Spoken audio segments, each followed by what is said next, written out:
This happened back in 2021 when I was 16 and used to smoke. One day I decided to go to the gas station and buy some cigars. On my way there, I felt like calling my friend, but he didn't answer. For privacy reasons, we'll call my friend Michael. I got to the gas station, but I ended up failing trying to buy some cigars. I just decided to get some drinks and snacks, and I started walking back home. Just to keep in mind, my neighborhood is across the street from an apartment complex, and the complex is next to a church. I always left through my neighborhood side entrance, and I took a shortcut through the apartments to get to the gas station a little bit faster. Well, on my way back, as soon as I was about to walk back into my neighborhood, a white van sped past me and then swerved into the church parking lot. The van parked at the front of the lot, then facing me. Now, around this time in Louisiana, there were a lot of kidnappings happening with vans being involved, which made alarms instantly go off in my head when the van did this. I decided to turn around and walk back into the apartments. I wasn't too worried since there were people outside and it was broad daylight, but I was still on guard.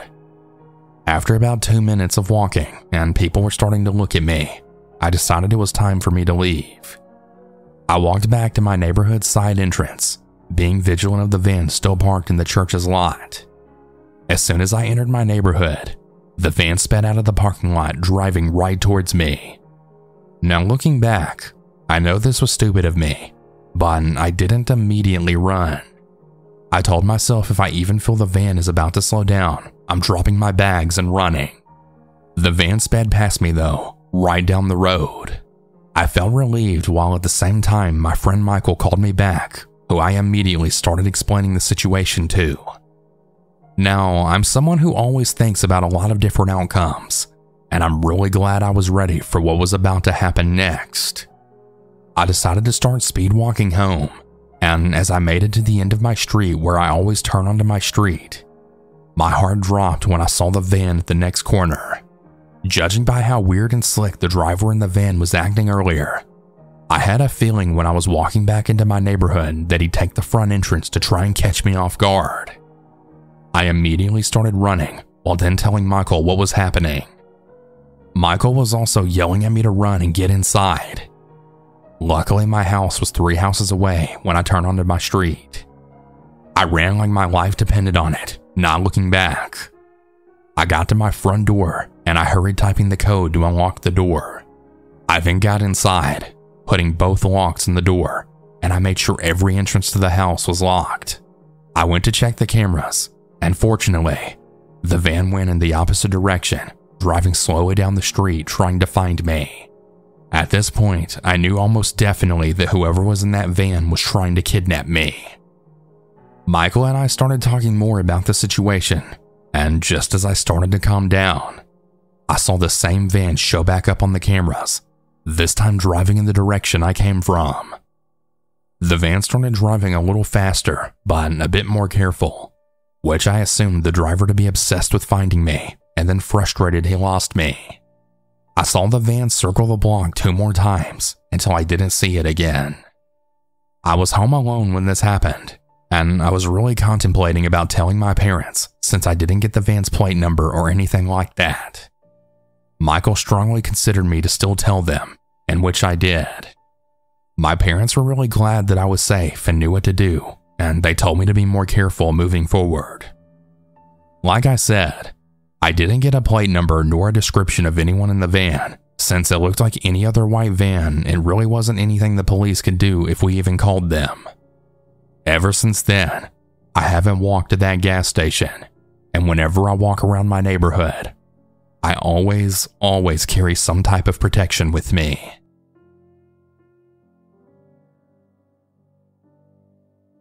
My name is Robyn. This story will consist of 2 stories. Both of these stories took place when I was younger. I'd say I was around 12 to 13. The first took place during the summer. I can't remember the specific day it happened, but me and my cousin had gone for a walk to a park that was less than 5 minutes away. It was a year after the game Pokemon Go had come out, and since my mom was making dinner, we figured we had some time to kill. My cousin, who I'll refer to as Leah, and I walked to the park. We had been hanging out at the park for around 15 minutes playing Pokemon Go, catching Pokemon, and trying to beat the gym at the park. My cousin was pretty new at the game, and I was showing her how it worked. This park has this path that is essentially a circle, so you keep walking, and it'll always bring you straight back to the park's parking lot. While we were walking along this path, my cousin tapped me on the shoulder, and I responded back with, "What?" But she nudged me, and she gave me a really weird look like she wanted me to be quiet. So I then repeated myself in a whisper, "Robyn, there's a guy who's been following us," she said softly. I turned around for a brief second to get a good look at the guy. The guy was overweight and had black glasses from what I could remember. At the time, I didn't believe her, and I said she was probably just overthinking it, and that he was probably just walking in the same direction as us. My cousin didn't seem to like my answer, and she still seemed very freaked out. So to show her he wasn't actually following us, we just walked around in the same circle yet again, figuring the guy was walking towards the parking lot to his car. But when we walked the circle again, he followed. At this point, I was now freaking out as well. We began to walk faster and began to devise a plan to lose this guy, but my cousin and I had different plans. Before we could get one figured out, my cousin just bolted and ran home, while my plan was to hide in the women's bathroom. I hid in the bathroom until I then realized my cousin wasn't next to me. I thought to myself, "Fuck, I'm stuck here alone." I didn't know if the guy had seen me go in. I didn't know if he was following me or if he could have gone after my cousin. I was gonna just bolt out of there and try to find her since the guy was walking towards the bathroom. I finally got my shit together, and I built up enough courage to just run for it. I don't think I've ever run that fast in my life. I found my cousin hyperventilating in the driveway right behind my dad's car. At first, my instincts were to chew her the hell out and ask her why the hell she fucking left me behind like that. But when I saw how terrified she was, I decided we should just get inside and calm down. We never told my mom about what happened, since anytime we ever told our mom about anything, she would always somehow pin it on us. She'd always find a way to say it was our fault, so we just never said anything. Alright, here's the next story. The second story happened on the 4th of July, just a year after our park story. And my cousin Leah and I were again at the park near my house watching the fireworks go off. We had already been watching them for a while, and we decided to go back to my house since we saw some bigger fireworks going off closer to my house. We decided to stay a bit longer, and then we would head back to my house. As the fireworks went off, I saw a truck pass by super slow, but I figured they were maybe just looking at the fireworks too or something, or maybe they were lost. Yeah, I wasn't exactly the brightest kid back then, but at the time I never really thought much about it. But a few minutes later, the same truck passed again.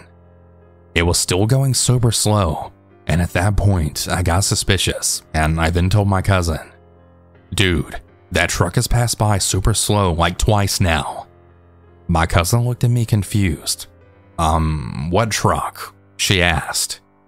My cousin hadn't seen the truck, and I didn't want to worry her just in case it really was nothing. So I just said, "Whatever, let's just go home and watch the fireworks from my room." My cousin agreed, but then said, "Hey Robyn, what truck were you talking about earlier?" I just told her not to worry about it, and I told her they were probably just lost or something. But as we walked towards my house, I saw the same truck pass by us. And when it did pass us, it literally stopped in the middle of the street, and the passenger side door opened. And again, just like the story before, my cousin bolted home scared shitless, leaving me behind. But this time I managed to start running a few seconds after she did. We then hid behind my dad's and my brother's car since they were both parked in the driveway.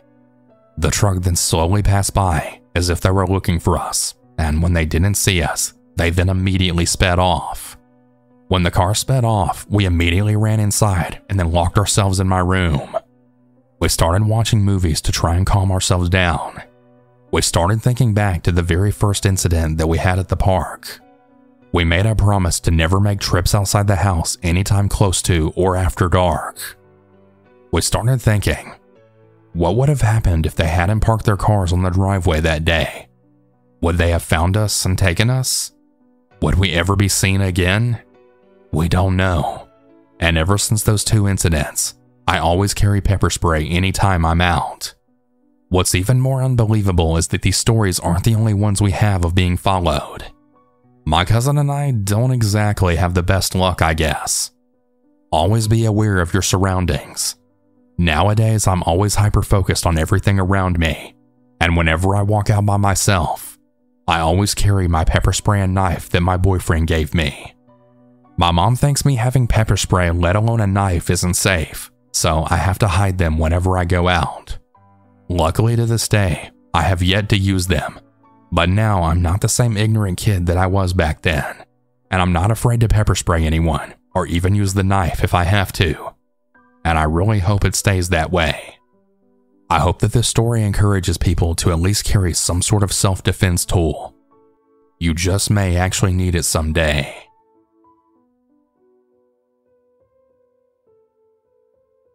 So the story involves my two friends and I. I was 13 at the time, my friend Lana was 14, and Jack, who was also 14. Lana, Jack, and I were hanging out at around 8 or 9 p.m., and since this was in March, it was essentially pitch black outside, aside for some street lights. Near where we live, there's a field, just like a big patch of grass with a small strip of trees and a playground beside it. We decided to go to the playground and hang around there for a bit. While we were there, we were just having fun and probably being too loud. Well, we ended up hearing rustling in the strip of trees from behind us, but we didn't think too much of it, and we even joked around about it being a skinwalker or some other type of cryptid creature. We moved around and started talking about whatever, until we then heard screaming, like literal loud cries of distress out of nowhere. Jack took off running, and he shouted for us to run too, which we didn't. Lana and I stayed in the park, looking to see who and where the screaming was coming from. We eventually made it out to be a woman who appeared to be all alone. Once we located her, Lana started making her way out of the park and in the direction of the woman. I went over to Lana and I had asked her what she was doing. She said that we need to go see if the woman was okay, and I essentially said absolutely not. In my mind, I came to the conclusion that perhaps this woman was having an episode, or maybe she was even on drugs, which would make her potentially very dangerous and unpredictable. But Lana came to the conclusion that maybe this woman had been attacked, robbed, or even assaulted, and that she needed comforting if so. I tried to explain my thoughts, but I didn't really word it very well, and Lana didn't understand why I didn't want to approach her. I said the best way we could help is to probably call someone, but Lana didn't fully listen, and she started to make her way to the woman. I really didn't want Lana to go all alone, so I went along too. By the way, the woman is still screaming at this point, and when she noticed us walking over to her, she stopped screaming completely. The screaming and crying ended just like it did when it had started. It was as if it was a switch that she turned on and off. She started screaming when she first seen us, and then stopped when she seen us approach her. This, of course, is red flag number 1, and red flag number 2 is that she completely changed her route, and she then started going to a completely different direction. She was luring us somewhere, and we fell right for it. She stopped walking once she got to a street light. This is when Lana changed her mind about comforting her. We now noticed that this woman had no tears in her eyes and no other signs of crying. She didn't even look distressed. She was staring blankly at us, with her hand in the pocket of her hoodie, almost like she was holding something. She had blonde hair, and her clothes were tattered and mismatched. We couldn't tell what age she was. She could have quite literally been anywhere from 16 to 30. We went past her, and she just watched us walk all the way down the street. Note, from where she was standing, she could have seen all of our homes. Anyway, we eventually reunited with Jack here, and he started low-key scolding us for not running when he told us to. We were all watching the woman, and she was watching us as well. We were all just staring at one another. Then she turned around, then walked back into the pitch-black field. This gave us a horrible sinking feeling deep in our stomachs. One that's really hard to describe, but just dread that felt like it was crushing us. We decided to then hide behind someone's car. We were still just staring into the darkness, watching to see if she would eventually come back out. And she did, but not alone. Her and about 4 or 5 people dressed head to toe in all black walked out of the darkness and right underneath the streetlight. We all started freaking out at this point, and we got an awful feeling that got about 10 times worse. Now, at this point, we were closest to my house, so we ran there and we ran straight to the door, but it was locked. I had forgotten that my parents went out to dinner.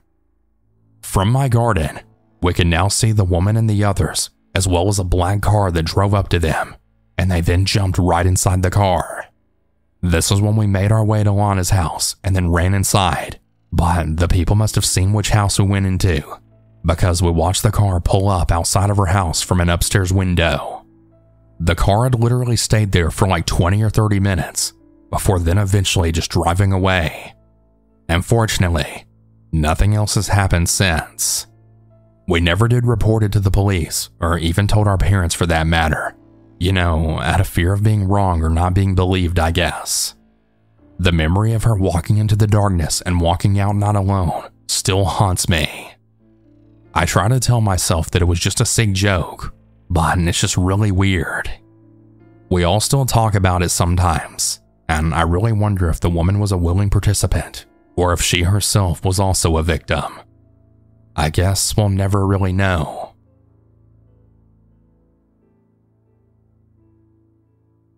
I want to tell this story to warn others. I'm an 18-year-old female, and I live in Maryland, USA.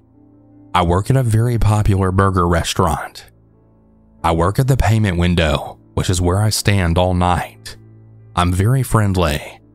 I know sometimes a smile and a compliment can really make someone's day just a little bit better.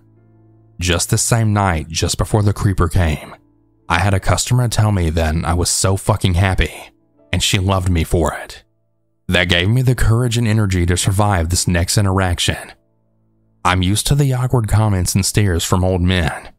I'm sure it's my friendliness that attracts them. Our uniforms are not revealing. They think I'm naive. Maybe I am, a lot more than I thought. I'm fully aware of the dangers of trafficking. This particular old man came through just before 6. He pretended to not hear his order, then laughed like it was some kind of joke between 2 friends. This is not uncommon. It's an old man thing. No red flags yet. I told him his total, and he hands me all but the change. When he does this, he waves the money around, making me chase it. I was able to snatch the cash, but again, it was just an old man thing. Not concerned yet. He stared at the company name on my shirt, and he asked if that was my name. I don't wear a name tag for this reason. I joked that I was going to change my name permanently to that. He perked up. At this point, I should state that he was white, mid-60s to 70s, driving a small white SUV with a kayak on top. He had some scruff on his face, and he was holding a phone to his ear this entire time. When I finally began to engage with him, he had moved the phone to be facing me. Looking back, I really believe he was recording me. At no point did he speak into the phone or acknowledge it in any way. He then probed with more pressing questions. Here's the thing. I have the same last name as someone from US history. Most old people really like talking about that stuff, so I told him my last name. He didn't reflect or laugh. He just accepted and continued asking questions. That's when I started to get this sinking feeling. He still owed me change, and I told him. He grabbed another $1 and he handed it to me, but he wouldn't let go. He wanted to know my first name, and I dodged answering because I was getting creeped out. He wouldn't let go of the money, and he was practically drooling for more data about me. I gave him a name I don't use, and he smiled, finally letting go. I got his change and I told him to have a nice day. I then immediately left the window and I told one of my coworkers about the weird experience. He returned 2 hours later. I didn't recognize his car on the cameras until he got to my window. I hadn't thought too much about our interaction, and I was busy texting my dad about whether or not a chicken sandwich was a burger. My stomach dropped when I saw his face. Now, I have many regulars, all of whom I'd be happy to see. I really hope he doesn't become one. I'll call the police. He smiled and said, "Hey, the one with the last name." I smiled back, and I wish for the days when we all wore masks. I tell him his total, and he makes me chase the money yet again. For the entire time, he had his phone against his ear facing me. He starts asking me even more intimate questions about me. I lie or dodge them the best I can, giving him 0 correct answers, wanting our interaction to be as short as possible. Here's some of the questions he asked me. How often do you work? What time do you leave? How old are you? For that one, I knew he wouldn't leave without a number, and I had a nasty feeling the younger wouldn't be the better. So I said, probably 20s. He then joked about me being legal. I made a face and I tried to get his change even faster. Then he asked if I had a boyfriend. I was getting more and more nervous, so my answers started getting more sarcastic. I told him that boys were trouble. He specifically talked about himself, and he said he'd treat me right. I handed him his receipt, and I told him to have a great night. He then threw his hands in the air, then sang, "Aw, come on, don't be like that. I'll treat you right." I then shut my window, and I then said, "Bye." He made a bit more of a fuss, but eventually drove forward. From his question about when I got off work, I really believed he was watching the restaurant. I was shaking by this time, and I called my mom.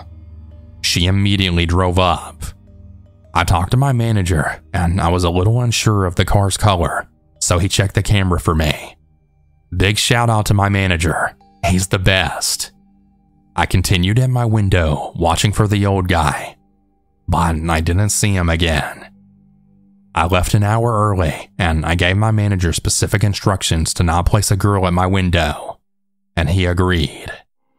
These interactions are unfortunately what caused formerly happy and cheerful service workers to become sour and quiet. I think I'm going to be taking a couple of days off.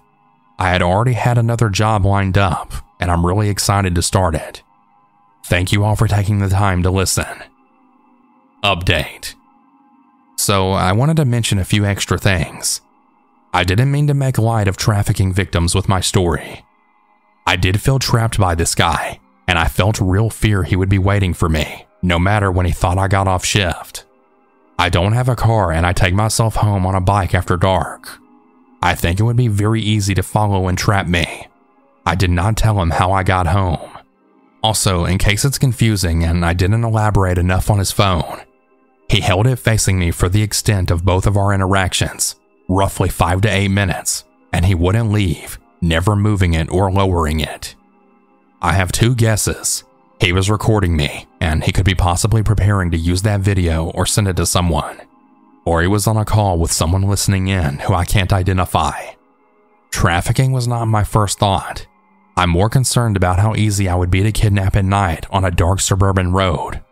And yes, after kidnapping, any number of things could happen to me. Just because I have a job and people assume that my father lives in state doesn't mean I shouldn't feel threatened. That's the reason I left so quickly by car with a trusted adult who could pick me up. The reason I made this post was to warn others in my area. That's why I gave a description of him and his car. Please be safe out there, everyone. Seriously. Hey everyone, I hope you all enjoyed these stories.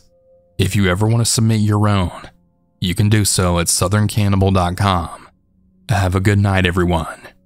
And remember to always stay